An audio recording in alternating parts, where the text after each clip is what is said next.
Гроза российского интернета, построившая карьеру на доносительстве и облизывании путинского достоинства. Не верит наш король в однос. Донос, донос, донос. Она так старательно это делала, что даже доросла до статуса одной из тайных любовниц гадкого путенка. Владимир Путин нашел новую любовь в лице историка, получившего образование в Лондоне, который хочет ввести цензуру в российском интернете. Потомственная обслуга хотелок диктатора. Достойная дочь своей матери, одной из наиболее беспринципных представительниц российской госдурки, которая явно вдохновлялась антиутопией Оруэлла. Запрет, как норма права, из которой конструируется закон, и слово должно быть очень четким, которое что-то запрещает. Это и есть самая большая свобода человека. Да что ты, черт побери, такое несешь? Хранительница путинских скреп, русской культуры и других кремлевских маразмов, которая иногда забывается и выплясывает под вражеские песни самых известных гендерно-разнообразных людей. Покорная и послушная медиа-подстилка путинского олигарха, отрабатывающая деньги сутенера, который ранее платил за услуги террористу Стрелкову Гиркину. Ну нахер. Ну и, наконец, благоверная, идола всех зетников, певца-путиниста Ярослава Дронова, известного как Шаман. В лесу родилась елочка, в лесу она росла, зимой и летом стройная, зеленая была. Вот так. Знакомьтесь, директор Лиги безопасного интернета Екатерина Мизулина. Марионетка, которая сумела за очень короткое время поставить на колени и превратить в таких же послушных кукол сотни в прошлом авторитетных людей.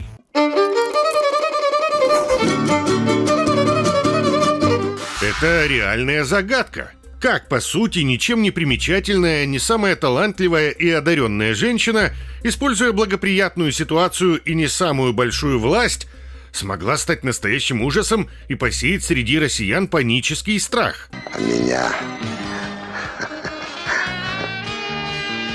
боялся сам Флинн. Как этой хрупкой блондинке удалось превратиться в Рамзана Кадырова в юбке, перед которым вынуждены унижаться и вымаливать прощение некогда уважаемые и почитаемые люди? На колени, червь! Родилась Екатерина в 1984-м в Ярославле. Ее отец Михаил, заведующий идеологическим сектором обкома КПСС. Мать Елена, преподаватель истории и завкафедрой в пединституте. Оба долгое время искусно притворяются ярыми членами Компартии и используют коммунистическую идеологию исключительно себе во благо для продвижения по карьерной лестнице. Потому что совместный труд для моей пользы, он объединяет. Накануне развала СССР в 1991 году оба поспешно покидают тонущий корабль и быстренько перекрашиваются в демократов. Вообще, приспособленчество, стремительное переобувание и жажда власти – это главное кредо семьи Мизулиных. И я готов унизиться, но лишь бы к сладкой цели хоть чуточку приблизиться. Уже в 93-м мать Екатерины начинает политическую карьеру и едет покорять Москву. Она, не задумываясь, меняет политические партии как перчатки. Сначала избирается в Совет Федерации от блока «Выбор России», затем вступает в «Яблоко», уже спустя год перебегает в Союз правых сил. Продаете, миленький мой, да?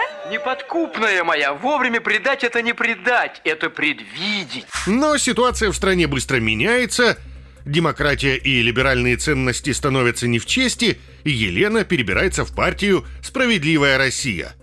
Ту самую, где заправляет известный черепахолюб Алексей Журавлев. Балаган открылся для зоофилов. Вы представляете, для зоофилов в Дании официально работает. Можно прийти там, не знаю, черепаху изнасиловать. Параллельно с продвижением на верхушку московского Олимпа, Елена, как и подобает типичному российскому политику-патриоту, отправляет дочь Екатерину учиться, нет, не в родной Ярославль и даже не Москву, а в самое логово англосаксов – Лондон. Добро пожаловать в США. Thank you very much. Вот уроды. В столице Великобритании будущая доносчица, цензор и моральный камертон российского интернета окончила школу восточных и африканских исследований. Вернувшись на родину, Катя поступила в Институт стран Азии и Африки МГУ, во время учебы в котором даже успела поработать переводчиком с китайского языка в делегации РФ на Олимпийских играх в Пекине. Я чуть не осталась в Китае. А что не остались? Ну, надо было ехать, доучиваться. Тем временем мать Мизулиной не теряла времени даром. Елена быстро изобрела собственную формулу долголетия в российской власти. Ублажай царя, льсти, беспрекословно выполняй его желания, и тогда точно получишь свой кусок государственного пирога. В России красть составы гораздо безопаснее, чем велосипед. Став представителем Госдумы в Конституционном суде, именно Мизулина-старшая защищала антиконституционную инициативу российского фюрера об отмене прямых губернаторских выборов в России. Таким образом, она серьезно поучаствовала в лишении граждан их первых свобод. Тебе нужна свобода. Мне? Ну что вы, зачем? Со временем Елена Мизулина превратится в одного из самых яростных стражей путинских скреп. Это она отстаивала запрет абортов, она голосовала за закон подлецов, запретивший усыновление российских детей-сирот американцами. Никто иной, как Елена, предлагала ввести налог на развод, а в 2012-м, вы не поверите, как раз Елена Мизулина стала автором законопроекта о цензуре в интернете. Какая знаковая преемственность поколений. В начале десятых Мизулина-старшая отметилась рядом репрессивных законов. В 12-м ее закон о создании реестра запрещенных сайтов буквально развязал руки Роскомнадзору. В 13-м ее закон об оскорблении чувств верующих ввел уголовную ответственность для нарушителей до 3 лет лишения свободы. Яблоко от яблони недалеко падает. Но что нравственное падение настолько будет близко и дочери, даже удивительно. Влияние и пример мамаши явно помогли превратиться Екатерине в ту самую, всеми ненавидимую, беспринципную притеснительницу свобод. И она гордо несет в массы принципы дискриминации, нетерпимости и гомофобии, которые буквально стали фамильным девизом на гербе династии Мизулиных. Я страшный человек. Да? Тиран-деспот. Коварен, капризен. Для начала Елена пристроит свою дочь Екатерину под теплое крылышко самого скрипоносного олигарха России Константина Малафеева. Миллиардер является совладельцем Ростелекома, замом главы Всемирного Русского Народного Собора при РПЦ, основателем телеканала «Царьград», а также главным спонсором и финансистом российских террористов, начавших войну против Украины в Крыму и на Донбассе. Например, таких как Стрелков-Гиркин. За спиной сил самообороны Крыма, конечно, встали наши военнослужащие. В 2015-м Катя начала работать в Малафеевском фонде святителя Василия Великого. Спустя 2 года там ей стало тесно, и Мизулина, вдохновленная деятельностью матери, возглавила собственный Роскомнадзор на минималках – Лигу безопасного интернета. Там она взялась цензурировать и зачищать российский интернет. Спонсором этой организации стукачей с репрессивными задатками стал все тот же Малафеев. И трон его стоит не на ковре, а на доносах. Несколькими громкими выпадами в сторону популярных артистов Екатерина успела отметиться еще до полномасштабного вторжения. В 21-м будущая гроза российского интернета написала доносы в прокуратуру за пропаганду наркотиков на рэперов Элджея и Моргенштерна. Господа, поймите, Мизулина никто. Она даже не депутат, она не государственный служащий, она никто. Это просто человек, который собрал какую-то команду и пишет доносы. Она никто. Кроме доносительства и попыток запретить все и вся, дочка научилась у матери еще одному важнейшему навыку. Хочешь подняться выше в пищевой цепи и понравиться сильным болотного мира сего, унижай и атакуй их оппонентов. А еще как можно ниже прогибайся и халуйствуй перед хозяевами. Пока мы видим, что, к сожалению, защитой граждан от деструктивного контента занимается только героически один Александр Иванович Бастрыкин. Я бы хотела высказать слова соболезнования и поддержки нашему лидеру, Владимиру Владимировичу Путину. Настоящее признание пришло к Мизулиной-младшей уже в 22-м. Почуяв запах крови, Катюша начала штамповать доносы буквально в промышленных масштабах. Война открыла перед ней невиданные ранее горизонты. Ведь теперь ее умение писать доносы совпало с болезненным желанием властей карать неугодных. А публичные порки провинившихся в глазах кремлевских старцев стали востребованы как никогда ранее. К травле артистов и клуба «Мутабор» уже подключились штатные доносчики. Глава Лиги безопасного интернета Екатерина Мизулина написала в своем телеграм-канале ниже следующее: проводить такие мероприятия в то время, когда гибнут наши ребята на СВО и многие дети теряют отцов, это цинично. Наши бойцы на фронте сражаются точно не за это. Такие тусовки – это выстрел в ногу всей политики, которую проводит государство. Причем неважно, какой у тебя статус был ранее.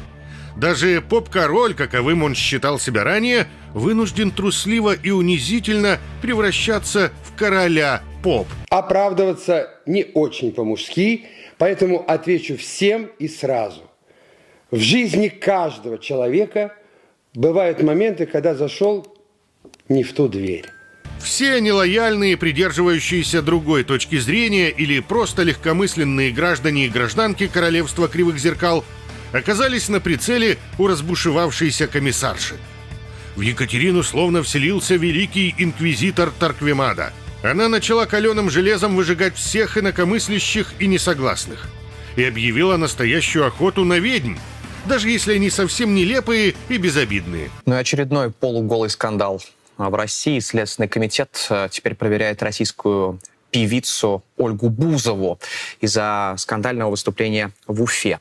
Всему виной обращение возмущенной, как это обычно теперь бывает в Российской Федерации общественности, которой не понравился наряд певицы, вот этот, в котором она появилась на мероприятии VK Fest 1 июня. Этот наряд показался неприемлемым, например, главе Лиги безопасного интернета, ну, той самой доносчице Екатерины Мизулиной. Она назвала его слишком откровенным, ну а само выступление Бузовой – провокацией. Причем в своем порочном гневе Мизулина и ее лига пытаются атаковать кого угодно, даже Википедию. В апреле 22-го Катя написала донос на интернет-сервис в Генпрокуратуру и Роскомнадзор. Пламенный борец со свободой слова просила проверить Википедию на предмет лжи и фейков. И российская власть отреагировала. Потребовала от интернет-энциклопедии удаления нескольких статей, в том числе о битве за Киев, резне в Буче и разрушении Мариупольского драмтеатра. Кремлю и Мизулиной очень не нравилась правда на страницах свободного от цензуры ресурса. Правды вообще не бывает. Да.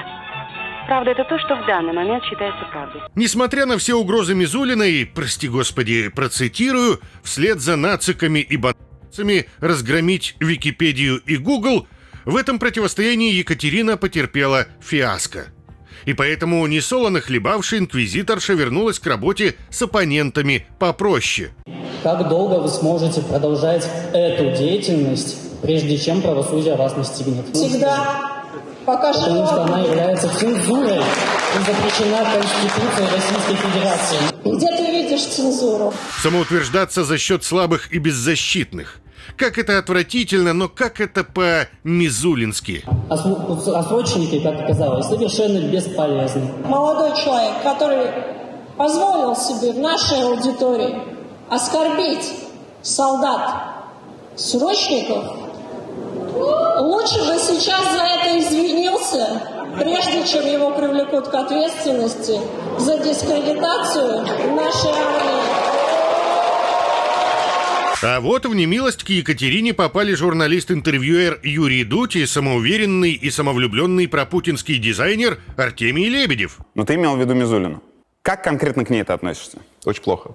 Потому что я считаю, что ее деятельность вредна для России. Запугивать россиян и местных звезд шоу-биза оказалось значительно приятней, чем бороться со свободными медиа. В общем, могло сложиться ощущение, что я Екатерину оскорбляю. Я в этом месте хотел бы принести извинения, потому что это совершенно не то, что я хотел бы сделать. По подсчетам журналистов, за время полномасштабной войны Мизулина настрочила на публичных деятелей более 300 доносов. В том числе 238 на блогеров, 74 на музыкантов и 5 на комиков. Считаю долгом донести. Придумать кляузу Недолго. Достижением Екатерины Мизулиной может позавидовать даже Рамзан Кадыров. В РФ началось массовое паломничество звезд прямиком на поклон к кремлевской Барби. Конечно же, ни о какой моральности этой аморальной особы тут речь не идет. Истинная цель всей лицемерной деятельности Мизулиной-младшей – жажда наживы и власти. И тут важный нюанс. Пока Екатерина не является политиком, ей даже не нужно придавать гласности свою декларацию о доходах. А то, что доносы на несчастных, трусливых, но достаточно богатых звезд приносят огромные барыши, можно сказать с уверенностью. Это большие деньги и большое доверие юношам. Одни только наряды стукачки тянут на сотни миллионов рублей. Все излюбленные бренды защитницы русского интернета родом из французского, британского и итальянского лакшери. А если добавить сюда роскошную ювелирку класса люкс, 210-метровую квартиру в центре Москвы в элитном ЖК ориентировочной стоимостью более 200 миллионов рублей, станет понятно, за какую нравственность и принципы так усердно трудится эта ханжа. Вот, например, часы с бриллиантами за 3 миллиона, серьги за почти 4 миллиона и кольцо от той же фирмы за почти 3, браслет Love за 1,5 и колье за 500 000. Кто знает, возможно, бриллиантами и люксовой одеждой Катьку отблагодарил еще олигарх Малафеев. Но вот квартиру и часы Бреге стоимостью 11 миллионов рублей преподнес уже никто иной, как сам бункерный царек. Российские инсайдеры утверждают, что Екатерина Мизулина обладает внешностью, которая особенно привлекает Владимира Путина. На встрече со студентами в этом месяце она потребовала и получила извинения от студента, который усомнился в необходимости обязательной военной службы. Сообщается, что она пригрозила ему драконовскими путинскими законами о дискредитации российской армии. В британской прессе уверены, Путину очень нравятся мерзкие надругательства Катюши над вольностями интернета. Причем настолько, что в определенный момент это стало фетишем, и она стала его любимой женой. Господин назначил меня любимой женой! Правда, увлечение длилось недолго. Совсем скоро плешивый альфа-пыня потерял интерес к ябеде. Все же, несмотря на всю свою гибкость, Мизулина уступает в этом компоненте Кабаевой. И перед Катей встал вопрос поиска нового покровителя. Вот только найти достойного кандидата к своим 40 Мизулиной становится все сложнее.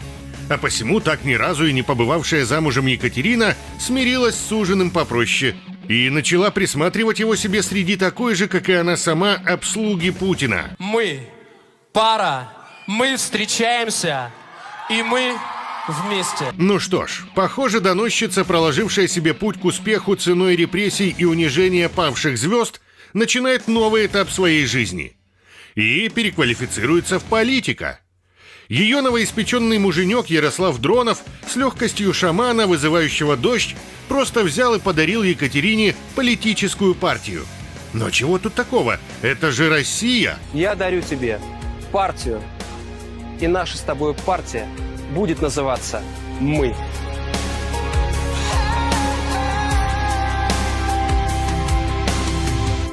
В начале ноября омерзительная парочка пафосно и показушно расписалась в оккупированном Донецке. Добровольный и искренний. Прошу ответить жениха. Да. Прошу ответить невесту. Да. Для бракосочетания разжигатели войны выбрали костюмы в стиле милитари, а на церемонию пригласили местного гауляйтера Пениса Душилина. Единственные, кого не хватало на этой свадьбе в Малиновке, это посаженного папика Катюши с его чемоданчиком и батюшки Гундяева с золотым кадилом. Поп какой-нибудь имеется? Имеется. Давай его сюда. Невозможно. Хочу напомнить, что это видео создано для развлекательных целей и содержит элементы сатиры и иронии. Все факты и события поданы в гиперболизированной или преувеличенной форме, чтобы передать комический или драматический эффект. Мы не преследуем цель вводить в заблуждение, а лишь делаем акцент на юмор. Пожалуйста, воспринимайте это с улыбкой. Впервые за многие годы появились реальные основания для осторожного оптимизма, и 2026 год может принести Украине справедливый и прочный мир. Об этом пишет обозреватель The Telegraph Хэмиш де Бреттон Гордон. Аналитик отмечает, что заявление Дональда Трампа о том, что мирное соглашение по Украине готово на 95%, явно вызвали панику в Москве, которая проявилась в привычной кремлевской манере, грубая дезинформация и неправдоподобные нарративы. Примером этому было утверждение о том, что на этой неделе один из многочисленных дворцов Путина был атакован 91 беспилотником, является ярким этому примером. ЦРУ проинформировала президента США о том, что это почти наверняка была операция под ложным флагом. Это неуклюжая и недвусмысленная попытка сорвать мирный процесс, который быстро выходит из-под контроля Кремля. Еще более пагубно для Путина то, что его собственное население начинает сомневаться в этой версии событий. Когда пропаганда рушится внутри страны, за ней вскоре следуют и режимы. Аналитик отмечает, что при этом Путин понимает, что его единственный оставшийся рычаг – это вбить клин между Трампом и Зеленским. Однако сегодня Трамп заметно менее восприимчив к манипуляциям Кремля, чем несколько недель назад. И это ведет Белый дом к миру, который, хотя не идеален для Украины, однако гораздо хуже для Москвы. Как подчеркивает обозреватель, крайне важно, что гарантии безопасности США и НАТО фактически представляют собой защиту НАТО. Еще более тревожным для Кремля является открытое обсуждение Трампом присутствия западных войск на территории Украины. Это наихудший сценарий для Путина. Никакие манипуляции, даже на пике кремлевской пропагандистской машины, не смогли бы замаскировать такой исход под что-либо иное, кроме поражения. В условиях замороженной линии фронта именно Трамп, а не Путин, будет вести переговоры с Киевом о доступе к редкоземельным минералам на Донбассе. Если добавить к этому растущую вероятность репараций, а также возможный арест замороженных российских активов, то российская экономика выглядит более неустойчивой, отмечает аналитик. ЦРУ фактически лишила президента возможности видеть обман Кремля. Теперь Трамп крепко держит Путина за горло. Опасения по поводу ядерной эскалации сохраняются. Однако обычные ядерные угрозы Кремля практически исчезли за последние недели. И это не совпадение. Москва понимает, что это больше не пугает европейских лидеров, подчеркивает аналитик. Как писала Политика, шансы на завершение войны условиями Трампа составляют 4-1.